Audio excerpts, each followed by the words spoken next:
The Imperial Guard is the backbone of the Imperium. Billions of soldiers, countless regiments, and an endless war on every front. But even among these unbreakable ranks, some rise above the rest. Commanders who outthink the enemy, warriors who refuse to die, and legends who turn the tide of battle through sheer force of will. Today we are diving into the greatest heroes of the Astra Militarum, their feats, their sacrifices, and the myths they've left behind. Only a few days from retirement, and in his own words, probably way too old for this, Commisar Yarrick forged his legend during the Second War for Armageddon, where he became a symbol of resistance against the relentless orc hordes led by the infamous warlord Ghazghkull Thraka.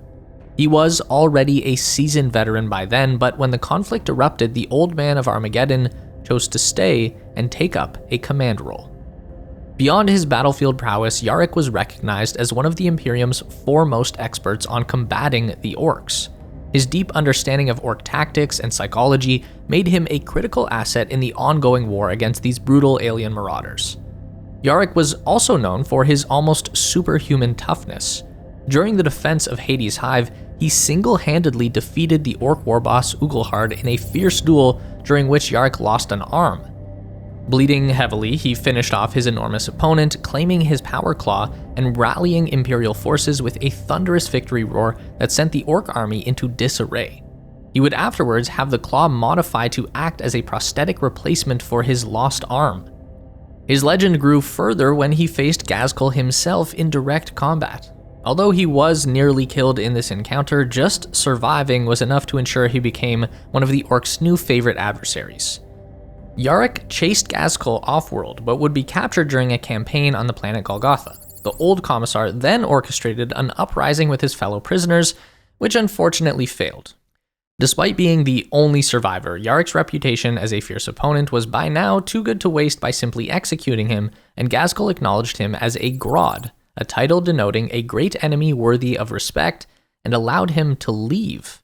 Yarrick then returned to Armageddon, where he thwarted Ghazghkull's plans during the Third War, turning the conflict into a stalemate. Even as Ghazghkull retreated, Yarrick pursued him again, this time in the company of a Black Templar's crusade fleet. Yarrick's final fate remains shrouded in mystery. Rumors suggest he may have fallen to the Chaos Primarch Angron, but his legacy endures as a testament to the unyielding will of the Imperium. Commissars, known for their unwavering resolve, exist outside the normal chain of command of the Militarum, yet Commissar Ibram Gaunt rose to become one of the most renowned regiment commanders in the entire Imperium.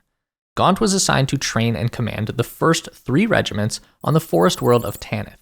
These regiments were raised in response to the growing need for troops during the ongoing Sabbat Worlds Crusade. But as so often happens in the Imperium, this frontier world was soon attacked and completely overwhelmed by a massive chaos fleet. As the world crumbled, Gaunt made it his mission to save as many of his soldiers as possible. He succeeded, but at a terrible cost.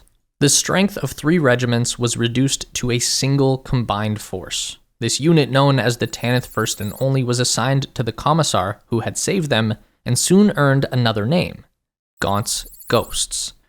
These stealth and recon specialists would go on to fight in countless battles during the Sabbat Worlds Crusade. And after years of conflict, Gaunt and his ghosts got lost in the warp. During their absence, presumed dead, Gaunt was promoted to Lord Militant, a recognition of his leadership and sacrifice. But 10 years later, he returned to the Sabbat Worlds, where he uncovered a conspiracy against War Master Macarius. His actions prevented a dangerous coup and earned him a promotion to his current rank of Lord Executor, and he was elected to be the next War Master of the Crusade. In the far reaches of the tabletop realms, every great saga begins with a spark, and Kings of Kirth was born from one of the purest sparks I've ever heard of. An 8-year-old kid named Misha knocking pieces off his dad's chessboard, replacing them with miniatures from their homebrew campaign, and declaring new rules as he went. What started as chaos became a legend in the making, forged in a father's workshop, 3D printed at home, and grown into a world dense with lore, armies, and characters straight from their own family campaign. Kings of Kirth takes the bones of chess and infuses them with real tactical life. You command one of 9 unique armies, each with its own abilities and personality, across a massive 4-player, 14x14 battlefield. Combat lives and dies on dice rolls, meaning raw power doesn't guarantee victory. Strategy matters, position matters, and yet the whole thing remains easy to learn, endlessly replayable, and completely screen-free. It's the kind of game you can play with friends, with family, or with anyone who appreciates a world where stories drive the battle as much as the pieces on the board. What grabbed me most is how personal it is. A kid wanted more people to play his world, and now that world is on Kickstarter, partnered with pros to bring high-quality printed pieces, health dial minis, and even a digital version for home printers. And if the stretch goal is hit, you get a month free with Eldritch Foundry for even more character building fun. If you want a strategy game with real heart behind it and lore you can feel in your hands, check out Kings of Kirth on Kickstarter. It's a rare chance to support a world that grew the way the best stories do, from imagination, family, and the joy of play. At the peak of the Astra Militarum's rigid hierarchy sits a handful of figures whose word can decide the fate of entire war fronts, the Segmentum Commanders. Each of these generals wields supreme authority over one of the 5 great Segmente Majoris, the vast administrative divisions of the Imperium. From their thrones of power, they oversee the deployment of countless regiments, ensuring that the Imperium's war machine grinds ever onward against its innumerable foes. Among these titanic figures stands Lord Solar Arcadian Leontus, the supreme commander of the Segmentum Solar, the very heart of the Imperium, encompassing Holy Terra itself. The importance and weight of this position cannot be understated. To fail in the defense of the homeworld itself would mean the end of the Imperium. But Leontus is not a bureaucrat with a war map, he is a warlord of exceptional cunning and relentless drive, a soldier who has risen through the ranks not only by decree, but by the sheer force of will and tactical brilliance. Riding into battle on his cybernetic horse, Constantine, the Lord Solar is as much a symbol of Imperial supremacy as he is a commander. His presence is both a rallying banner and a herald of Imperial victory. With a master of both warfare and politics, Leontus is an architect of grand campaigns, his mind constantly weighing the survival of the Imperium against the ever-growing tides of war. Yet for all his triumphs, Leontus also has his regrets. The horrors of the Second Battle of Terra unfolded without him, his forces were committed elsewhere, holding a vital front against the Xenos and traitors threatening the Imperium's borders. Though duty dictated his absence, Leontus is still ashamed of not standing upon the walls of the throne world when it was under siege. Rather than let it fester, he has redoubled his efforts, forging new lines of defense to ensure Terra shall never be so vulnerable again. His most celebrated contribution to the Imperium's survival came during the Fourth Tyrannic War. With the tendrils of Hive Fleet Leviathan growing closer to the Segmentum Solar, Leontus, alongside Captain General Trajan Valoris of the Adeptus Custodes, orchestrated the construction of the Sanctus Line, an unyielding bastion of firepower standing between the Tyranid onslaught and the throne world. This effort proved crucial in delaying the Great Devourer's advance, buying the Imperium time to rally its forces. During the Battle of Bastior, the bond between the Lord Solar and the Captain General was strengthened as Valoris himself cut down an assassin sent by the Tyranids to claim Leontus's life. The Lord Commander's survival ensured that he could continue shaping the war effort. If Arcadian Leontus is the Imperium's shield, then Lord Solar Macarius was undoubtedly its burning sword. His name is spoken with the same reverence as the greatest conquerors of history, and to this day, no Imperial commander has surpassed the sheer scale of his achievements. He was the youngest Lord Commander Solar in recorded history. His campaign, the Macarian Crusade, remains one of the most extraordinary campaigns. In just 7 years, Macarius led a tide of war that claimed nearly 1,000 worlds. With unyielding faith and battlefield genius, he crushed any who opposed the Emperor's dominion, inspiring fanatical loyalty in his troops. But as his armies reached the fringes of the galaxy, beyond the Astronomican's guiding light, fear took root and his generals hesitated. Defeated by human frailty, Macarius turned back. Official records state he succumbed to disease in the jungles of Juka, but the truth is far worse. One of his proteges, Richter, had fallen to Nurgle's corruption. Macarius slew the traitor but suffered wounds tainted by the plague god's filth. Before he could recover, he was assassinated on the orders of the Inquisition. Whether it was fear of his growing power or a mercy kill, none can truly say. In the wake of his death, his empire fractured, his former lieutenants turned against each other, and the Macarian heresy erupted. Many of the worlds previously conquered fell to anarchy before the Imperium eventually reclaimed them, but the dream of Macarius' unbroken empire died with him. However, his legend endures. His statues stand on 1,000 battlefields, a reminder of the man who sought to claim the stars for the Imperium and the weakness of those who failed to measure up. While the Imperium is built upon sacrifice, there aren't many armies that embody that culture quite like the Death Korps of Krieg. Their reputation is one of unflinching discipline, unyielding service, and an absolute disregard for their own survival. But they weren't always this way. Their origins are owed to a single man, a figure whose iron will reshaped an entire world, Colonel Jarran. Krieg had been a thriving hive world, but with wealth came corruption, and with corruption came treachery. The ruling autocrats renounced the Imperium, casting off their oaths to the Emperor in pursuit of self-rule. It was a betrayal that should have been answered with the hammer of Imperial retribution, but the galaxy is a big place, and at the time, the Imperium's forces were stretched too thin to reclaim the treacherous world. But one man refused to let his home fall to heresy. The Colonel, a commander renowned for his unwavering loyalty, gathered the faithful and waged a desperate war against the autocrats. He knew he couldn't win in a conventional campaign, that the enemy had greater numbers and greater resources, so he made a decision that would define Krieg forever. Jarran unleashed atomic fire upon his own world. The loyalist regiments turned Krieg into a blasted wasteland. Billions perished in the firestorms and radiation-choked ruins. Krieg was dead in all but name. There would be no rebuilding, no restoration, but the war didn't end with the nukes. Jarran's successors carried on his brutal campaign, waging an unrelenting war of attrition in the ruins, ensuring that no traitor survived. What emerged from the ashes was a transformed imperial world. From the nuclear horror of their own making, a new philosophy took root, the cult of sacrifice. The people of Krieg embraced Jarran's fanatical belief that the sins of their world could only be cleansed through endless, unquestioning service to the Imperium. By the time the Imperium finally re-established contact with Krieg, they did not find a conquered world awaiting reintegration, they found the Death Korps. Wearing great coats and gas masks, trained to fight and die without hesitation, they had only one request: the right to serve. Since that day, the Death Korps of Krieg have fought and bled across the stars, seeking only to atone for the sins of their ancestors, marching ever forward into the fire, never once asking for salvation. To truly understand the Death Korps of Krieg, one need only look to Lord Marshal Varnon Dreer, a man forged in the same crucible of war and sacrifice as his comrades. Dreer stands apart not by rejecting the regiment's doctrines, but refining them. Unlike many of his peers, he does not see soldiers as just fuel for the war machine. Though he does embrace the cult of sacrifice, he doesn't throw away lives without purpose. He believes that to waste even a single soldier needlessly is an act of irresponsibility. In a regiment where death is expected, Dreer demands that it be meaningful. His rise from a mere trooper to Lord Marshal is a testament to both his skill and the unbreakable will that defines Krieg's greatest warriors. Through countless war zones, he has led siege armies to victory, proving himself a commander of rare tactical brilliance. But more than that, he embodies the fundamental creed of his people.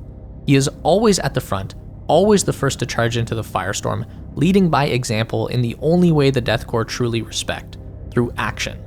By his side through every battle is his warhorse, an indomitable beast that defies death as often as its rider.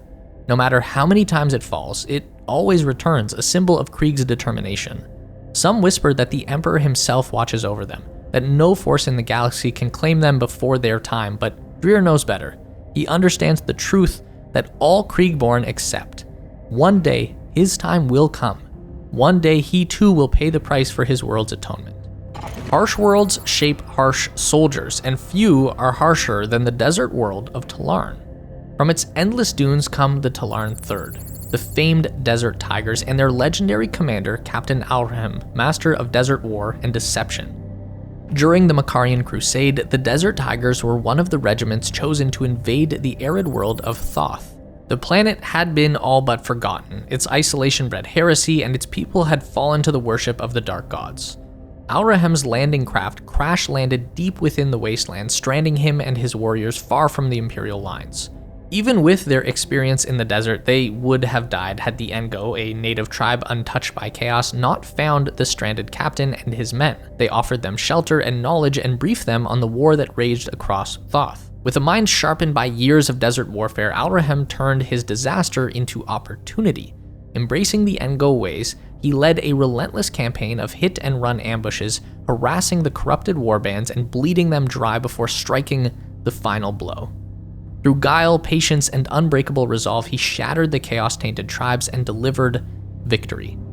But triumph in the Emperor's name is no shield from the Imperium's wrath. When the war was won, the Inquisition deemed Thoth unsalvageable, sentencing it to death by virus bombing.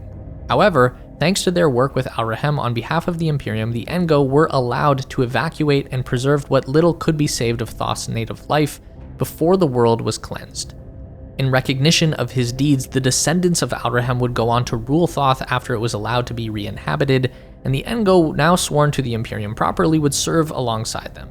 Imagine losing an arm to a land shark and dismissing it as a minor inconvenience. This sounds like something only a space marine could do, but while Colonel Ironhand Strachan is no transhuman warrior, he is something close, a Catachan jungle fighter. The warriors of Catachan are born survivors, raised in a world where every creature from the smallest insect to the hulking Catachan devils exists solely to kill. Even recruits who survive Catachan are treated like battle-hardened veterans, and even among such hardened soldiers, Strachan is a legend. Known as the Man of Adamantium, he is a brute force tactician, a relentless combatant, and a commander who places the survival of his men above all else. For decades, Strachan has led the infamous Catachan jungle fighters across war zones most would consider suicidal. He has carved a path of destruction through some of the Imperium's deadliest conflicts, holding the line at Volturus, spearheading the purging of Vartol City, and personally overseeing the Dulmalin cleansing. And his personal kill count sounds like campfire stories. He has slain Dark Eldar Archon Yrekdrash, crushed war boss Kilsgar, and even finished off a hive tyrant with nothing but his combat blade. But war has a way of coming home, and Strachan has turned his iron will toward defending Catachan itself from the armies of chaos, which honestly makes us feel a little bad for the chaos. Oh, and as for the land shark that took his arm, it didn't survive the encounter with the real apex predator. Artillery and armored warfare are the hammer blows of the Astra Militarum, their sheer weight of steel and firepower being the 1-2 punch that decides entire wars. Among the countless tank commanders who have gone to war in the Emperor's name, few stand as tall as Knight Commander Pask of Cadia. A master of vehicular warfare, Pask's accuracy and battlefield instincts are the stuff of legend. His rise to command was abrupt. During the Battle of Cyrus, his tank commander fell to an orc ambush. With the Leman Russ all but crippled and the enemy closing in, Pask seized control. He single-handedly slew the rampaging orc war machine responsible, then turned the battle tank's guns on the howling infantry, cutting down over a dozen before the tide could turn. From that moment, Pask was a commander, and the vehicle he fought in, now named the Hand of Steel, became his throne. Every tank he has commanded since has taken the same name, a legacy written in fire and iron. His mastery of armored combat is unquestionable. He has shattered god machines on the battlefields of Talarn, outmaneuvered the Xenos war hosts of the Iron Storm, and crushed countless heretics beneath the tread of his war engines. To serve under Pask is an honor sought by every tanker in the Imperial Guard because he only selects the best, those with the skill, discipline, and sheer nerve to match his own unrelenting ferocity. There's hardly an Imperial citizen alive who doesn't know the name Ursarkar E. Creed, one of the Imperium's greatest commanders. His legend was shaped by Cadian discipline and unorthodox tactics, battle plans so cunning that even Baneblades could appear from nowhere at his command. But when the 13th Black Crusade descended upon Cadia, Creed's brilliance would face its ultimate test. As the forces of chaos grew, the Cadian High Command was betrayed and destroyed by the Volscani Cataphracts. It was Creed who led the counterattack, his indomitable Cadian Eighth, the Lord Castellan's own, breaking the traitors and rallying the defenders of the Cadian Gate. Against the despoiler himself, against 10 millennia of hate and strategy honed in the Eye of Terror, Creed waged war as an equal. He was so frustrating to fight that Abaddon, in a final act of petty rage, hurled a black stone fortress at Cadia, shattering the very planet that Creed had sworn to defend. Even as the planet crumbled beneath his feet, the Lord Castellan refused to retreat until the last possible moment. But Creed didn't fall with Cadia. He was spirited away by the Necron overlord Trazyn the Infinite, a being whose enormous collection of Imperial history now included the stolen Cadian general. Yet Cadia endures, not only in the regiments who fight beneath its tattered banners, but in the bloodline of Creed himself. His daughter, Ursula J. Creed, would eventually hold the position of Lord Castellan as well, but she didn't inherit her title, she earned it. She rose to prominence during the Indomitus Crusade, quickly earning a reputation for strong leadership at a time when the Cadian people were refugees. Recognizing her potential and her usefulness in making propaganda, Lord Commander Guilliman sent her into chaos-tainted territory to recover a rumored superweapon. What she found was not exactly a weapon, but something greater: her father's data crystal, which held a contingency plan for the creation of a new Cadia. With it, she delivered more than a victory. She and her father gave the Cadians and the Imperium hope for the future of one of the most important cultures in the Astra Militarum. In a list filled with brilliant legendary commanders, Colonel Schaeffer, the 300-year-old prison warden, stands out a bit. As the leader of the 13th Penal Region, known as Schaeffer's Last Chancers, the colonel is responsible for leading his prisoners into battle and recruiting the most dangerous criminals to make sure their suicide missions are successful. Across the Imperium, he scours prison cells in war zones alike, offering the Forsaken a choice: execution or serve in the Last Chancers for an unspecified number of missions in the hope of winning a pardon if they survive. Despite the extremely dangerous nature of these classified missions, Schaeffer himself has lived for over 300 years, his body rebuilt time and time again by the finest tech priests. Uncompromising, relentless, and almost more machine than man, Colonel Schaeffer is unlike any commander in the Astra Militarum. For the damned, he is both executioner and savior, though few live long enough to see him as the latter. The next few heroes don't quite fit the commander requirement, but we thought they deserved a mention anyway. Their contribution to Militarum history is too important to be left out. There's a reason Ogryns are not made commanders, but when it comes to unwavering loyalty and brute force heroics, nobody is bigger, both literally and figuratively, than Nork Deddog. By Ogryn standards, Nork is considered a genius, though even with the boned implants meant to enhance his intelligence, he remains blissfully simple, saluting his officers with so much force it risks snapping his own arm. But Nork doesn't need to be brilliant. His strength and loyalty make him the best Ogryn bodyguard any officer could hope for. In one battle, he headbutted a rampaging orc warboss, caving in his skull and causing his knobs to retreat. In another, he was sent to retrieve a med pack from a wrecked chimera. Rather than bringing back the pack, he hauled the 38-ton wreck across the battlefield, reasoning that the medkit was in the carrier and dragging the whole thing was simpler. Through countless campaigns, Nork has saved officers, guardsmen, and even entire regiments with his unstoppable might and simple, unshakable faith in the chain of command. To those lucky enough to serve alongside him, one thing is certain: if Nork Deddog is guarding you, it will take nothing short of a planetary bombardment to get past him. To call Color Sergeant Jarran Kell the right hand of Lord Castellan Creed would be an understatement. He was Creed's sword, his shield, and voice. From their earliest days as cadets in the White Shields, Kell stood at Creed's side, a warrior of unwavering loyalty and unbreakable will.